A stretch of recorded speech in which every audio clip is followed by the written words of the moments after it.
In this video, we are going to see the introduction about JavaScript and how web pages are working in the background using simple examples.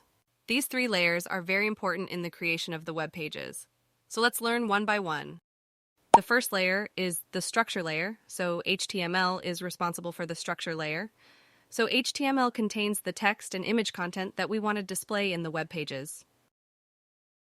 The second one is styles layer. CSS is responsible for this layer. So CSS will take care of the visual part. It will add styles to the web page, like adding color to the text and adding background images, etc. So we can do this kind of things using style layer. Finally, the behavior layer. JavaScript is responsible for this layer.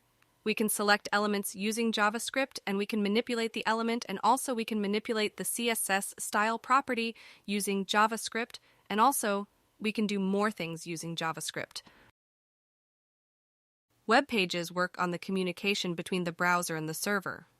A server is nothing but a computer that is located in the company. For example, the Google server will be located in the Google company. If we try to search web page, for example, google.com, the request is sent to the server in the Google company. Then the server receives the request and send a response to our browser.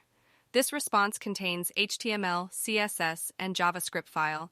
Our browser receives this response and creates the web page and displays in the browser. This is how our web browser works.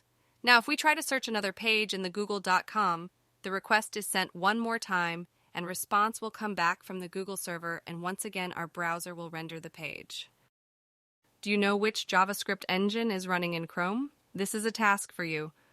Pause the video and search the JavaScript engine which is running in the Chrome browser. The answer is V8 engine is running in the Chrome browser. So that's all for now. In the upcoming video, we will be learning that basic and advanced topics in the JavaScript language. I will be uploading videos daily, so subscribe to my channel. Thanks for watching this video. Have a good day and see you soon in the next video.